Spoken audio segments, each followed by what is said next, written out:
ओम शांति। ये शब्द अक्सर क्यों कहा जाता है? ये है हमारा परिचय देना।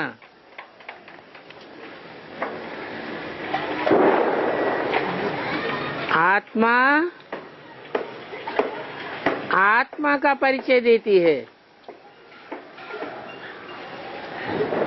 क्योंकि आत्मा शरीर द्वारा बातचीत करती है। आत्मा बिगड़ तो शरीर कुछ नहीं कर सकता। तो ये आत्मा अपना परिचय देती है कि हम आत्मा परमपिता परमात्मा की संतान हैं, अर्थात शांत स्वरूप हैं, शांति के सागर के बच्चे हैं।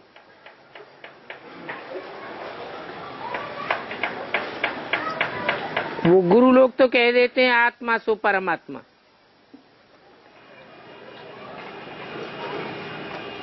परंतु तुमको ये सब बातें समझाई जाती हैं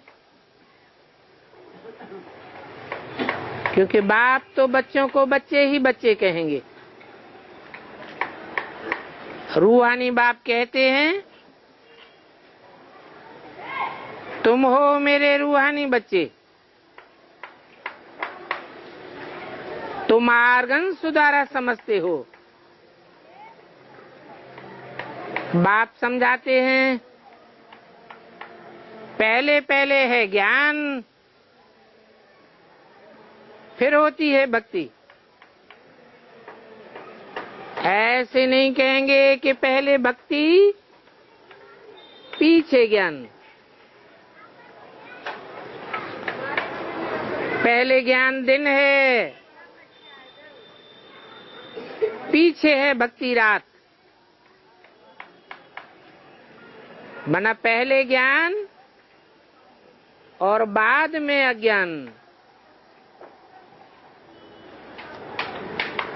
पहले पहले हर चीज सतो प्रधान होती है। सत्य को ही ज्ञान कहा जाता है, बाद में असत्य अज्ञान कहा जाता है। बहुत करके सन्यासी लोग ये जानते होंगे कि ज्ञान दिन है और भक्ति रात है।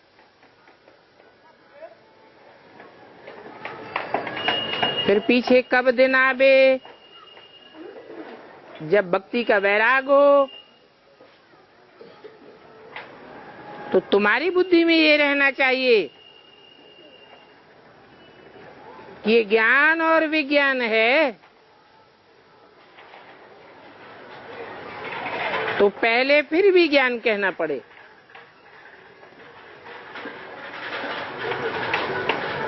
अभी तुम ज्ञान की पढ़ाई पढ़ रहे हो, फिर सतयुग त्रेता में तुमको ज्ञान की प्रारब्ध मिलेगी। ज्ञान बाबा भी देते हैं, जिसकी प्रारब्ध फिर सतयुग त्रेता में होगी। क्या है प्रारब्ध? है शास्त्रों में लिखा भी है, ऋते ज्ञानान्न मुक्ति। ज्ञान के बिना मुक्ति नहीं होती। तो ये मुक्ति और जीवन मुक्ति तुम्हारी प्रारब्ध है।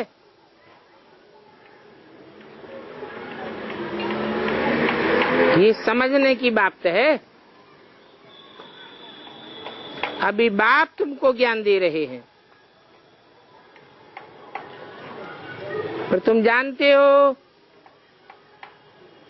कि हम ज्ञान से विज्ञान, अर्थात ज्ञान से जो विज्ञान परे है,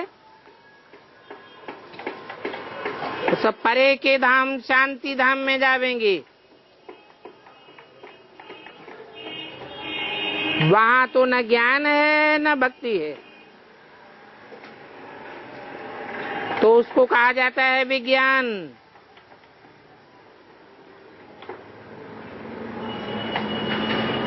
ज्ञान से परे चले जाते हैं, अर्थात शांति धाम चले जाते हैं। ये सभी ज्ञान बुद्धि में रखना है। बाप आकर के ज्ञान देते हैं, कहते हैं कि तुम नई दुनिया में जावेंगे तो पहले अपने घर में जरूर जावेंगे। मुक्ति धाम में जाना है जहाँ की आत्माएं रहवासी हैं, वहां तो जरूर जाना पड़े। ये नई नई बातें तुम ही सुनते हो और धारण करते हो, और कोई इन बातों को समझ नहीं सकते।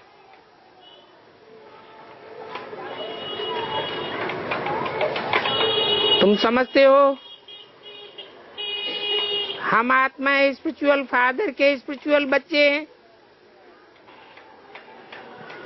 रूहानी बाप को जरूर रूहानी बच्चे चाहिए, और रूहानी बच्चों को जरूर रूहानी बाप चाहिए। तो रूहानी बाप है और रूहानी बच्चे हैं, और रूहानी बच्चों का रूहानी बाप एक ही है। वो ही आकर के बच्चों को नॉलेज देते हैं। बाप कैसे आते हैं वो भी अभी समझाया है। बाप कहते हैं कि मुझे भी प्रकृति का आधार लेना पड़े,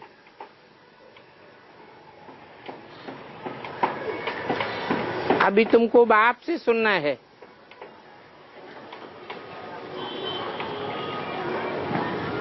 सिवाय बाप के और कोई से नहीं सुनना है।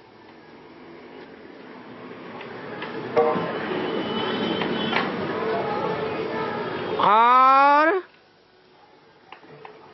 अंत तक ये साबित हो जाएगा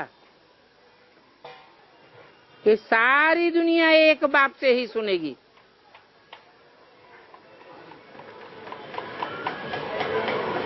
अभी तो बच्चे सुनकर फिर भाइयों को सुनाते हैं, कुछ न कुछ सुनाते जरूर हैं। कहते हैं अपन को आत्मा समझ बाप को याद करो, क्योंकि वो एक ही बाप पतित पावन है जो परम धामवासी है। तो बुद्धि वहां चली जाती है, बच्चों को समझाने से समझ जाते हैं, क्योंकि पहले पहले बच्चे ही बेसमझ बने।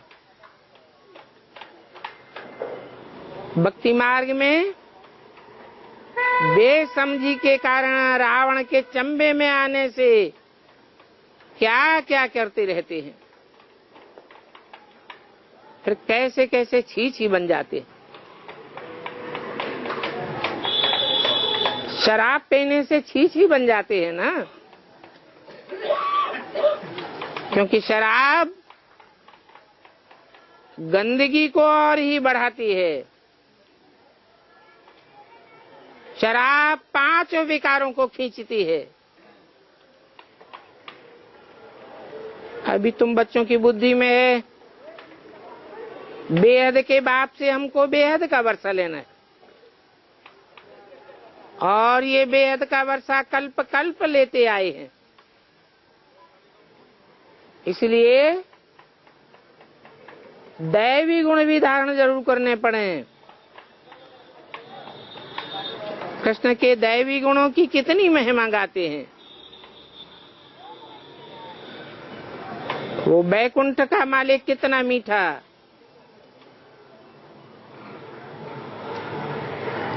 परंतु अभी कृष्ण की डायनेस्टी नहीं कहेंगे।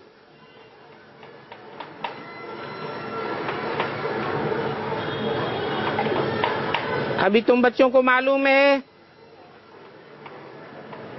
कि बाप ही आकर के डायनेस्टी देते हैं।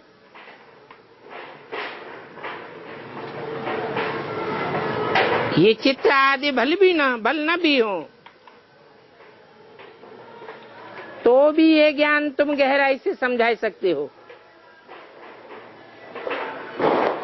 मंदिर तो बहुत बनते रहते हैं,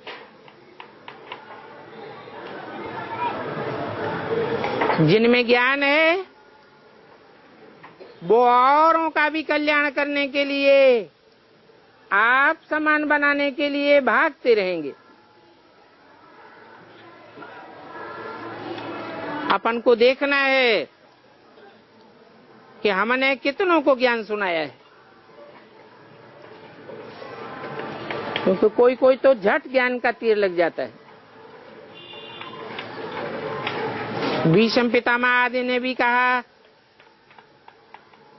हमको कुमारियों से बाण लगा। ये सभी पवित्र कुमार कुमारियां हैं,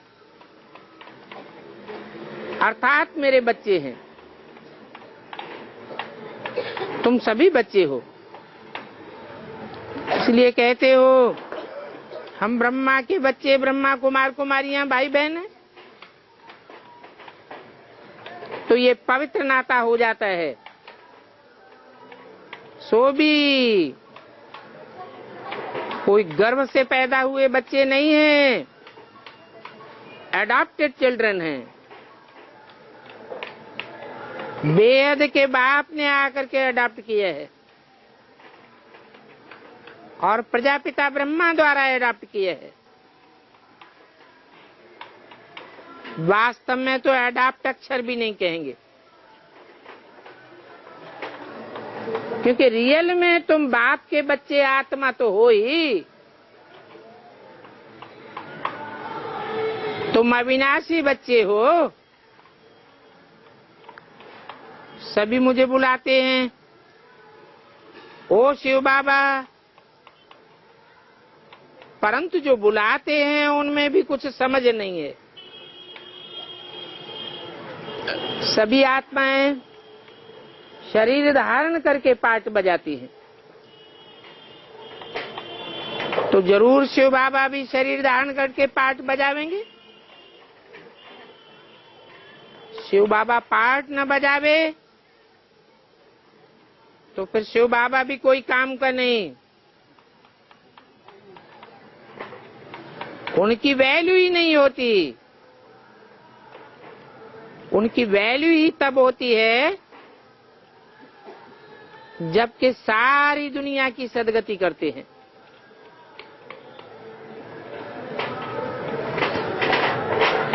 तब सारी दुनिया में उनकी महिमा होती है। भक्ति मार्ग में गाते हैं,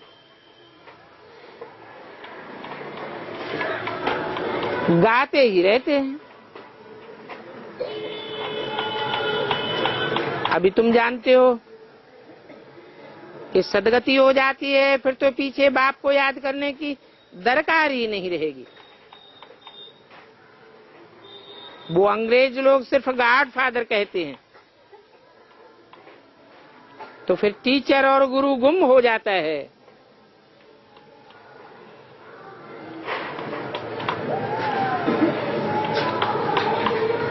उनको स्वधर्मी नहीं कहेंगे, क्योंकि टीचर से पढ़ाई नहीं पढ़ते हैं, गुरु से सदगति नहीं लेते हैं। कहने मात्र कहा जाता है परमपिता परमात्मा, वो ही पावन बनाने वाला है, परंतु वो सदगति करने वाला भी नहीं कह सकते।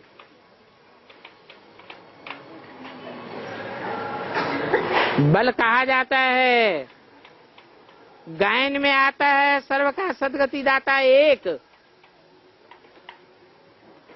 परंतु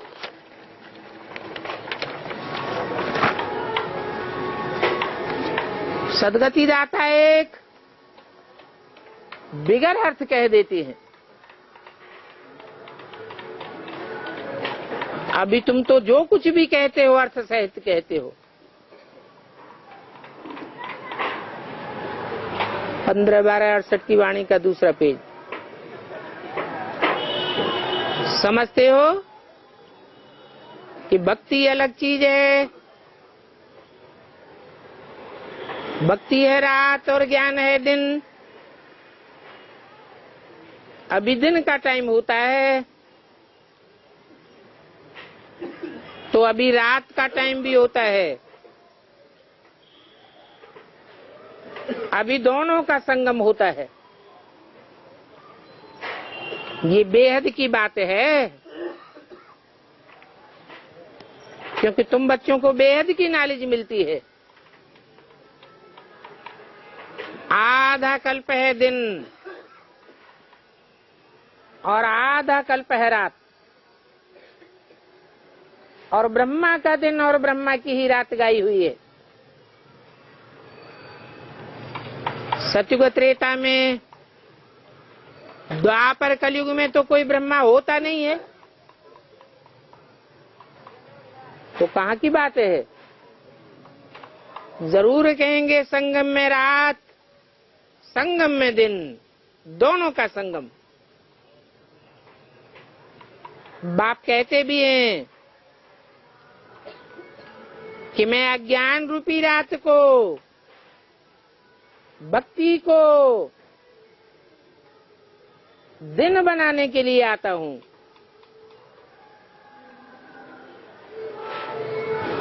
तो बेहद का बाप कहते हैं कि मैं बेहद की रात में आता हूं और भारत में ही आता हूं। इसलिए भारत में ही महाशिवरात्रि गाई जाती है। महाशिवरात्रि अर्थात बेहद अज्ञान की रात्रि। दुनिया के मनुष्य तो अज्ञान में होते ही हैं, लेकिन ब्राह्मणों की भी नौकरियां गाई हुई हैं। वो ब्रह्मा के बच्चे ब्राह्मण भी अज्ञान अंधेरे में आ जाते। तुम थोड़े से मुट्ठ भर बच्चे हो जो ज्ञान सूर्य की औलाद हो, सूर्यवंशी कहे जाते हो।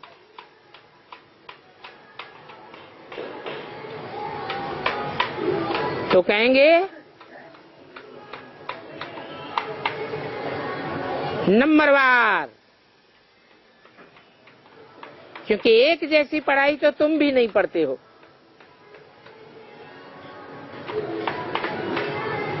तो जरूर कहेंगे कुछ न कुछ अंधेरे में आते हैं। तो सारी दुनिया अंधेरे में आ जाती है।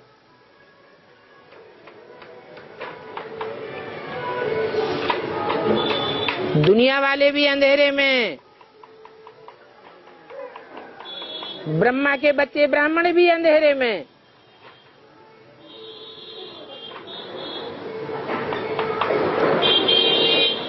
सूर्यवंशी बच्चे भी नंबरवार। पूरा दिन में तो कोई भी नहीं रहता। उस समय कहा जाता है अज्ञान अंधेरी रात। कोई को ज्ञान सूर्य दिखाई नहीं पड़ता।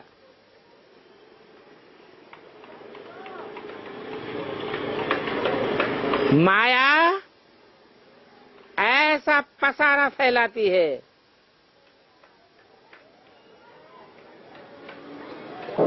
अभी तो आधा कल्प दिन पूरा हुआ। तो अभी रात और दिन के बीच में मैं आता हूं। तुम जानते हो आधा कल्प है रावण का राज्य। रावण के राज्य में अनेक प्रकार के दुख हैं। दुख होते हैं तो मनुष्य रोते हैं, इसलिए रुलाने वाले का नाम रावण कहा जाता है। फिर बाप आकर नई दुनिया स्थापन करते हैं तो उसमें सुख ही सुख मिल जाता है। तो कहा जाता है ये सुख और दुख का खेल है।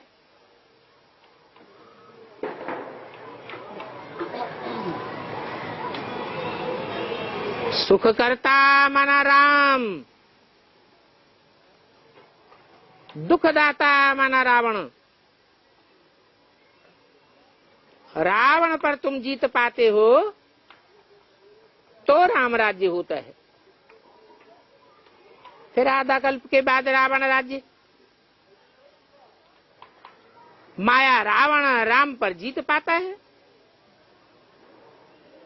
जब जीत पाता है तो खुद 10 सिर वाला रावण नंबरवार आकर के राज्य करता है। तुम अभी माया पर जीत पाते हो तो तुम तो एक एक अक्षर अर्थ सहित कहते हो। ये तुम्हारी ईश्वरीय भाषा है। इस भाषा को कोई समझेगा थोड़े ही कि ये कैसे कैसे बात करते हैं, जब तक 7 दिन का कोर्स आकर न लेवे। तुम जानते हो ये गॉड फादर की भाषा है, क्योंकि गॉड फादर ही नॉलेजफुल है। गाया भी जाता है ज्ञान का सागर, नॉलेजफुल।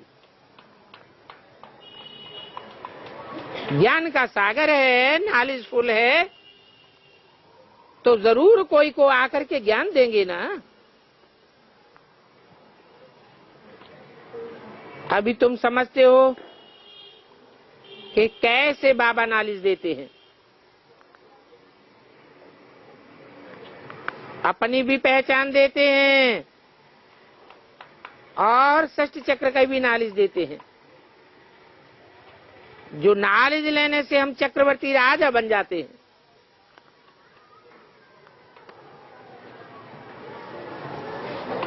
ये सुदर्शन चक्र है ना,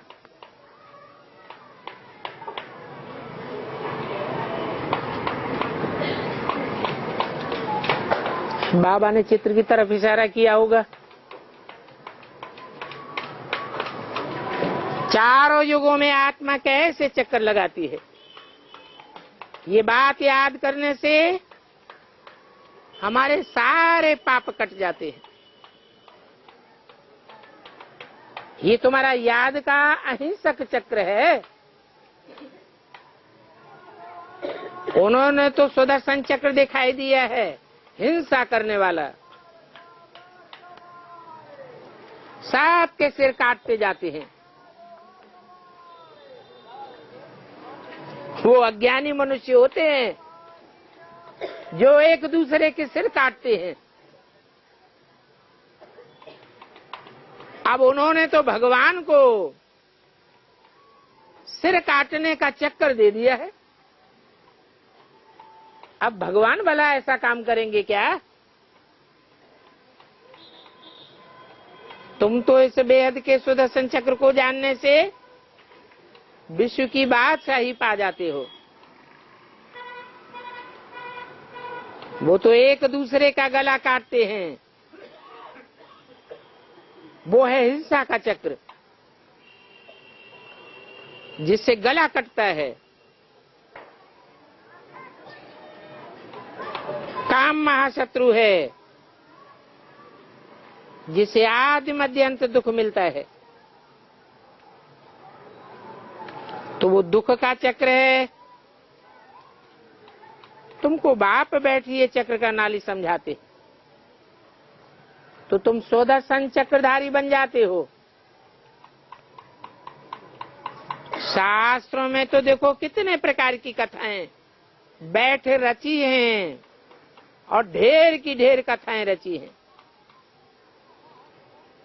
अभी तुमको तो वो सब कथाएं भूलनी पड़ती हैं। सिर्फ एक बाप को याद करना है, क्योंकि बाप से ईश्वर का वर्षा लेंगे, तो बाप को याद करना है और वर्षा लेना है। तुम्हारे लिए तो कितना सहज है। बेहद का बाप नई दुनिया स्थापन करते हैं तो बाप को और बाप के वर्षे को याद करना है। बन मना भव मध्याजी भव।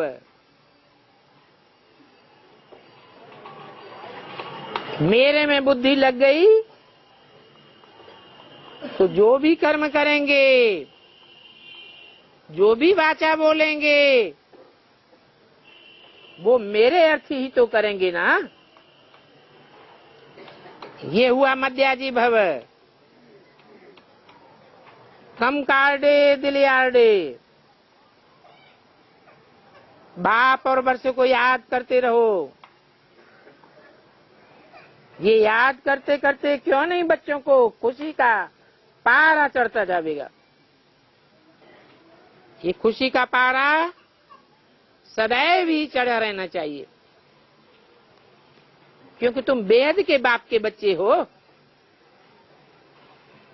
दिल में आता है हम स्वर्ग के मालिक थे। ये भारतवासियों की ही बात है। तुम कहते हो हम वेद के बाप के बच्चे हैं। बाप स्वर्ग की स्थापना करते हैं, हम ही स्वर्ग के मालिक थे, फिर जरूर हमको मालिक होना चाहिए। हम आत्मा बाप के बच्चे हैं। बाप आकर स्वर्ग स्थापन करते हैं तो हमें भी जरूर स्वर्ग का मालिक बनावेंगे। बाप से वर्षा पाने वाले स्वर्गवासी जरूर बनते हैं। बाद में तुम फिर नरकवासी हुए। तो देखो, स्वर्गवासी भी तुम ही बनते हो। जो सतो प्रधान बनते हैं वही फिर तमो प्रधान भी जरूर बनते हैं। पहले सतो प्रधान थे, अभी तमो प्रधान। भक्ति मार्ग में भी हम ही आए हैं। हमने ऑल राउंड चक्कर लगाया है। हम भारतवासी ही सूर्यवंशी, चंद्रवंशी, स्वर्गवासी थे। फिर वैश्यवंशी बने, शूद्रवंशी बने तो पूरे नीचे गिर गए।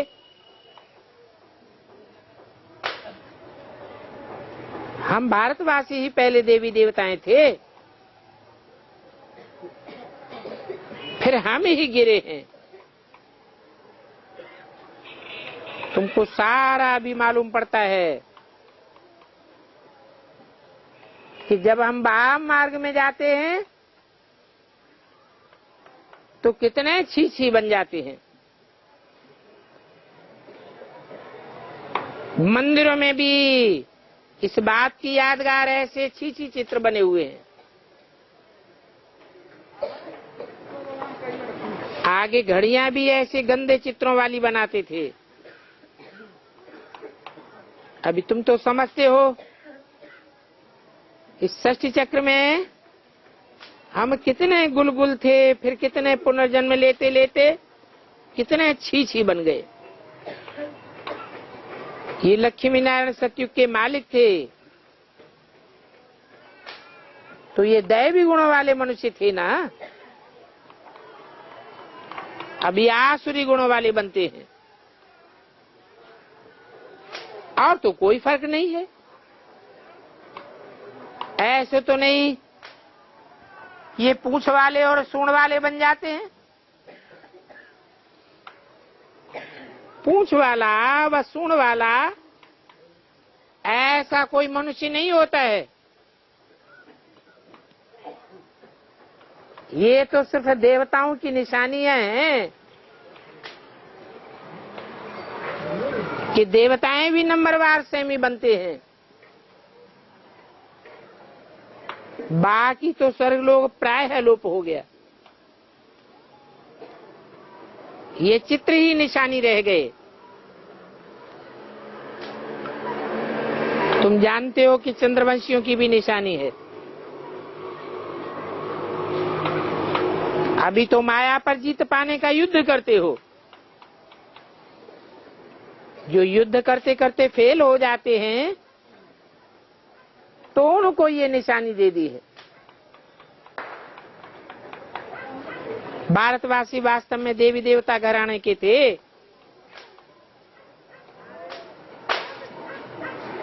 अगर ऐसा न होता तो सभी घराने के गिने जाते।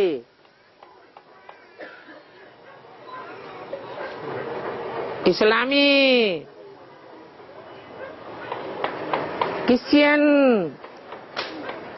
बौद्ध धर्मों में तो देवताओं की पूजा नहीं होती, परंतु भारतवासियों को अपने घराने का मालूम ही नहीं है। न मालूम होने के कारण कौन से धर्म का कह देते हैं, हिंदू कह देते हैं, नहीं तो वास्तव में तुम्हारा एक ही घराना है। भारत में सभी देवी देवताएं घराने के थे। जो देवी देवता धर्म का घराना बाप ही आकर स्थापन करते हैं। शास्त्र भी भारत का एक ही है।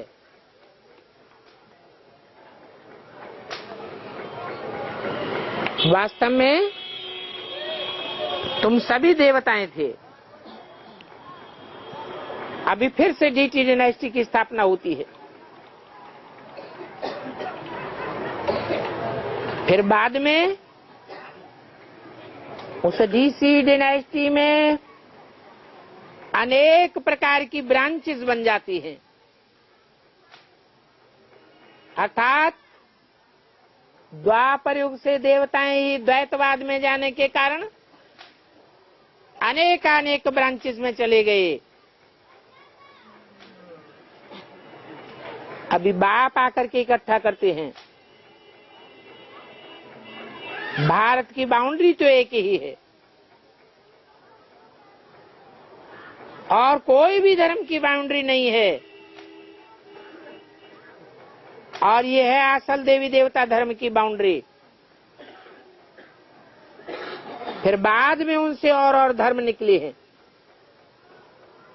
ये भी ड्रामा के प्लान अनुसार होता है। भारत का असल धर्म है डीटी डायनेस्टी, जिसे स्थापन करने वाला एक ही बाप है।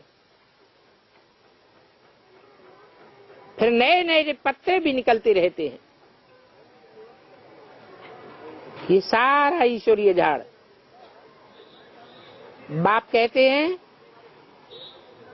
मैं इस झाड़ का बीज रूप हूं।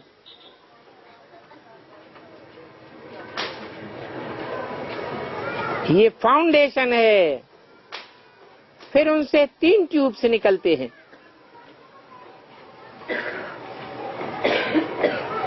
इसलिए कहा जाता है सब आत्माएं आपस में भाई भाई।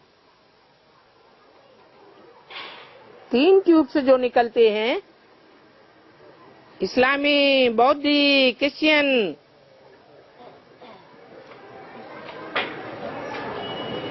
जरूर जब बाप आते हैं तो भाई भाई के रूप में ही होंगे, क्योंकि सभी आत्माओं का एक बाप है। सभी उनको ही तो याद करते हैं। अभी बाप कहते हैं इन आंखों से तुम जो कुछ देखते हो वो सब कुछ भूल जाना है। तुमको बाप ने तीसरा नेत्र दिया है। जो इन आंखों से देखते हो वो खलास हो जाएगा और जो तीसरा नेत्र तुमको मिला हुआ है,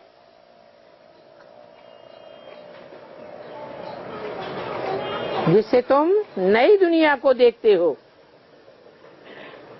अपने आत्मा के 84 जन्मों के पार्ट को देखते हो,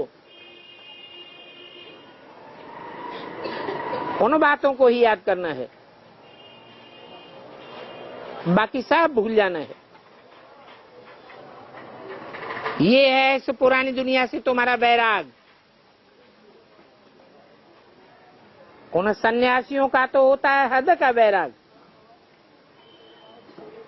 उनको तो सिर्फ अपने घर बार से वैराग आता है, तुमको तो सारी दुनिया से वैराग आ जाता है। तो भक्ति के बाद है वैराग पुरानी दुनिया का। फिर हम नई दुनिया में जावेंगे वाया शांति धाम। बाकी कहते हैं ये पुरानी दुनिया भस्म हो जानी है। भस्म होने वाली चीज से कहीं दिल थोड़े ही लगाते हैं। यहाँ हमको रहना का तो है ही नहीं। जब तक कि हम लायक बन जावे, हिसाब किताब सारा चुकतू कर देवे, तुम आधा कल्प के लिए सुख जमा करते हो।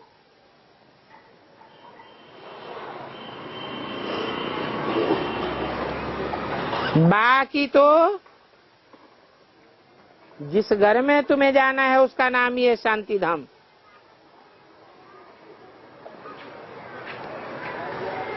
बाद में है सुख धाम। पहले पहले तुम्हारी आत्मा सतो प्रधान होती है तो सुखधाम मिलता है, पीछे तमो प्रधान बनती है तो दुख हो जाता है, दुखधाम बन जाता है।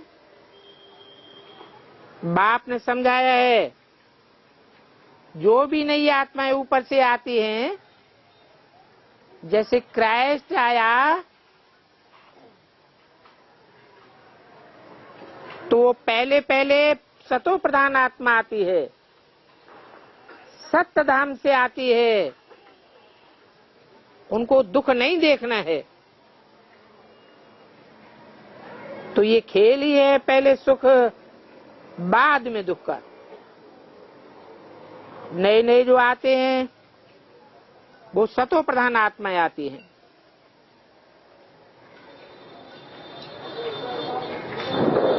बाकी जैसे तुम्हारा सुख का अंदाज जाती है, वैसे सभी के सुखों का अंदाज जाती है ना,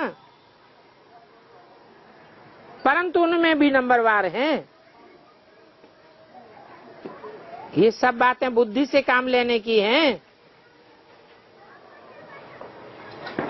बाप तो आत्माओं को बैठ समझाते हैं। बाप कहते हैं, मैंने ये शरीर धारण किया है, बहुत जन्मों के अंत में अर्थात तमो प्रधानता में मैं प्रवेश करता हूं। फिर उनको ही फर्स्ट नंबर में जाना है, फर्स्ट सो लास्ट और लास्ट सो फास्ट।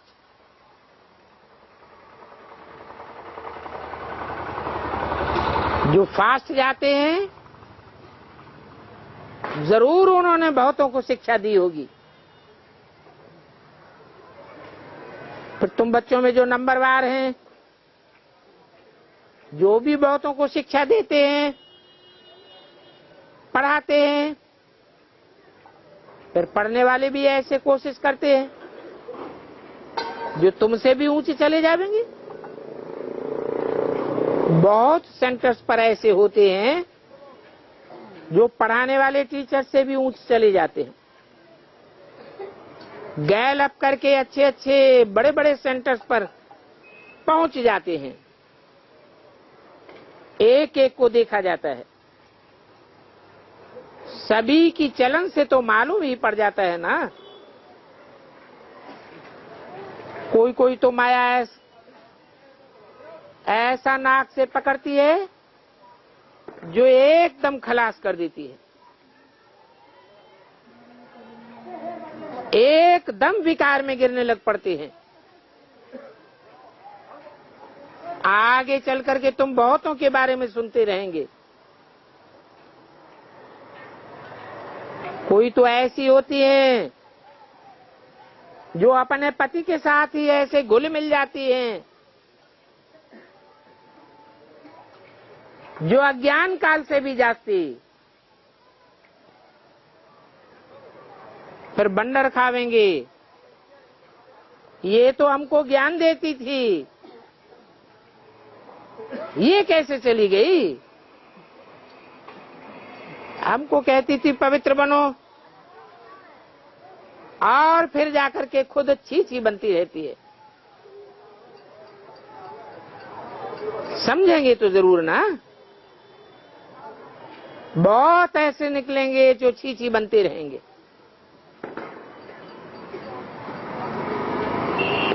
और ऐसे बन जावेंगे जो समझाने से समझेंगे भी नहीं।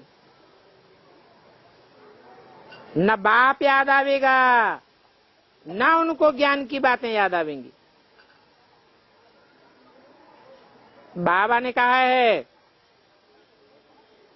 बड़े बड़े अच्छे महारथियों को माया बहुत जोर से फटकावेगी। फटका फटका करके आखिरी जीत पालेगी। जैसे तुम बच्चे माया को फटकार फटकार करके जीत पाते हो, माया भी ऐसे करेगी। कितने अच्छे अच्छे फर्स्ट क्लास बच्चे थे, उन बच्चों के नाम भी बाप ने कितने रमणीक रखे थे, परंतु अहो मम माया आश्चर्यवत सुनंती कथंती भागंती हो गए। माया कितनी जबरदस्त है। कहां भागंती हो गए?